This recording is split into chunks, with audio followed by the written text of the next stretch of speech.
皆さんこんにちは。尺八ウッチーチャンネルです。いつもありがとうございます。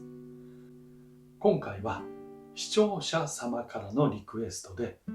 村行きについてのレッスン動画をアップしてほしいというリクエストがありまして、今回は村行きの秘密というタイトルでいろいろお話をさせていただきます。村行きとは一体何なのでしょうか。よく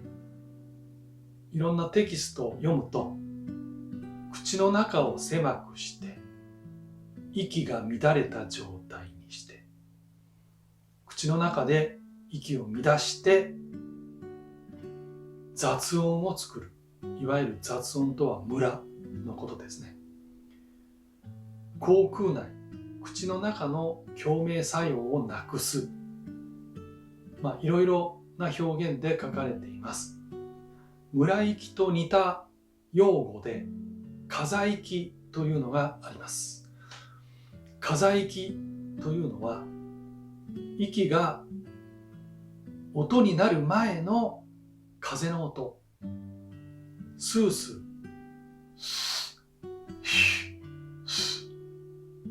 スースーした音のことを風行きと言います。ただ、最初初心者の頃はなかなか音が出るよりも雑音の方が多いので、こういった風行きが多い現象が初期の段階では起きます。これは意図的に出した風行きではなくて、初心者なので自然に出てくる音、これが風行きです。それに対して表現技法の一つとしてわざと雑音を出す、これが村行きと言います。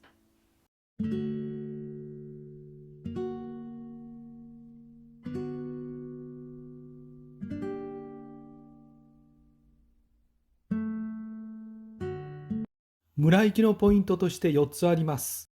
まず1つ目は、息を舌と上顎の間から出す。2つ目は、下唇と上唇の間の穴、いわゆる吹き出し口。この吹き出し口を少し大きくしてみる。言葉を変えて言えば半開きにして、なおかつ完全脱力するということです。3番目として腹圧を上げて吹く。最後に4番目が音程に注意して吹くと。以上4点になります。一つずつ丁寧に今から解説していきます。それではまず1点目、息を舌と上顎の間から出すということについて説明していきましょう。これはいわゆる口の中を狭くするという具体的な方法なんですけど、こちらの図は通常の村行きでない吹き方の時の舌の位置、舌が黒い太線で書かれています。ちょっと絵があまりうまくないのですが、ご了承ください。こちらが舌です。息が喉を通って吹き出し口から出ていく。その時に舌の位置は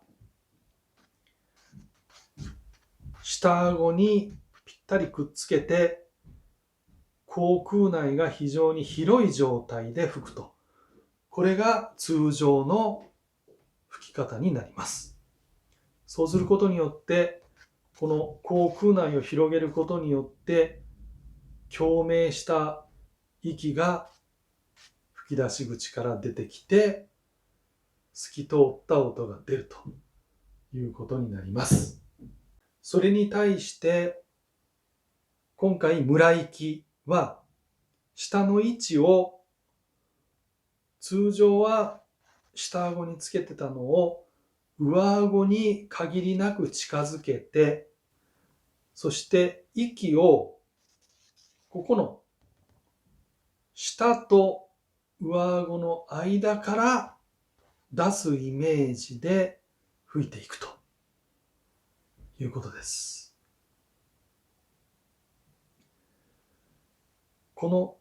下を上顎に近づけるやり方のコツとしましては、か行、か、き、く、け、こ、さ行、さ、し、す、せ、その子音を発音した時の下と上顎の位置というイメージで練習してみてください。このように下を上顎にくっつけて、この間から息を出すことによって、ここの中が口腔内、口の中が狭くなって、しかもここで息が乱れた状態を作ります。いわゆるこの口の中で息が乱れた状態になって雑音が出ていくイメージになります。それでは2番目の下唇と上唇の間の穴、いわゆる吹き出し口を少し大きくして、言葉を変えて言えば半開きにして、かつ完全脱力するやり方を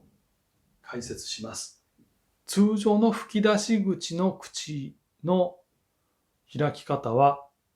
自然に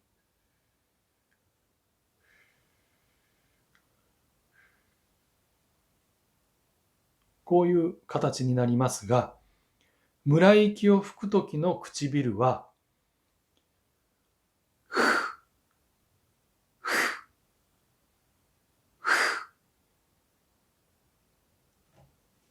半開きにして完全脱力というイメージになります。通常は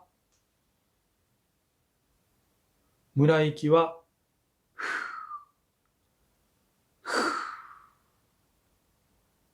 3番目のポイントは腹圧を上げる。村息を吹くときに腹圧を上げて吹くということは、お腹を吹くときに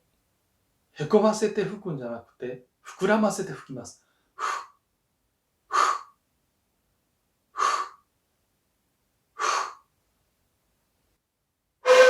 最後4番目のポイントとしては、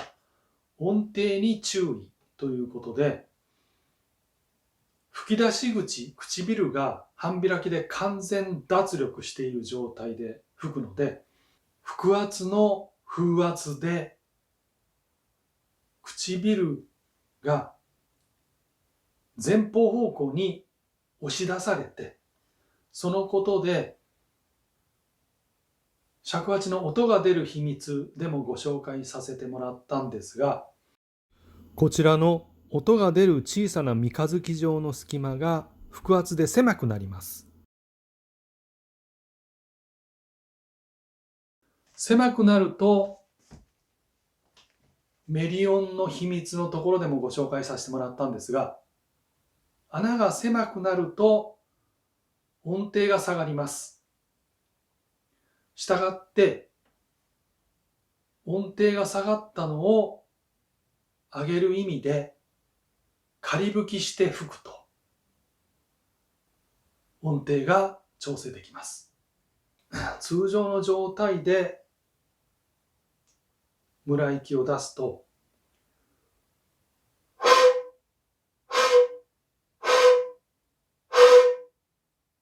音程が少し低くなるので、仮吹きで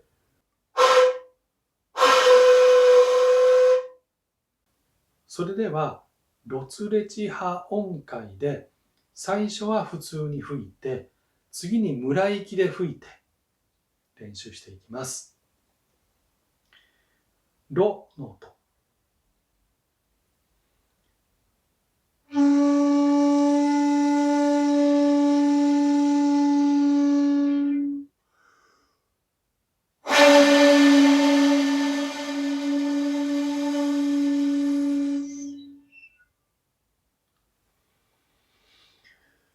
つの音。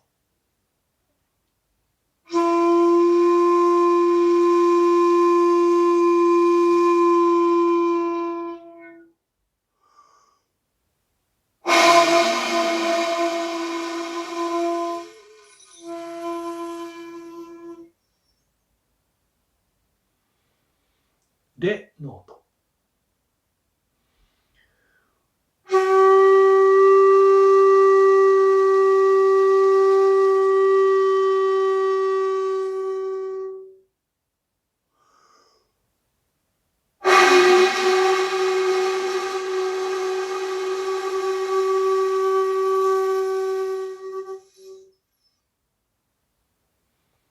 チの音。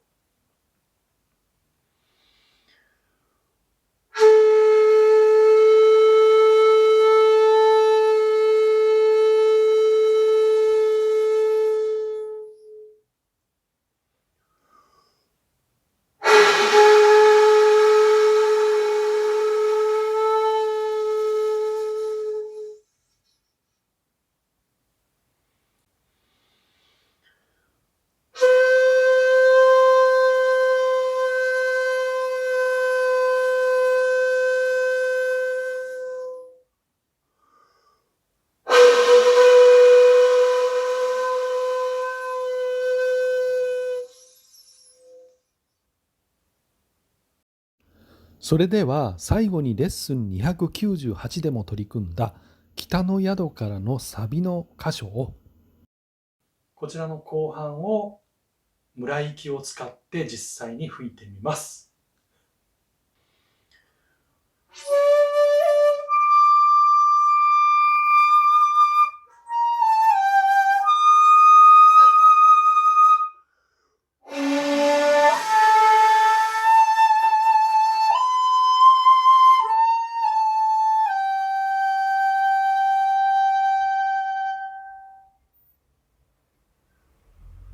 今回のこの村息、まさにザ尺八という奏法ではないかと思います。一般の人が尺八をイメージする時の音色は、やはりこのブヒョーというこの村息、まず最初にイメージされる音色だと思います。まさに尺八でしかできない奏法だと思いますので、練習していただいて、かっこいい演奏を目指してみてください。それでは今回の村息の秘密についての解説は終わりとします。次回はなやしについてまた解説していきますので、お楽しみにしておいてください。それではまた。バイバイ。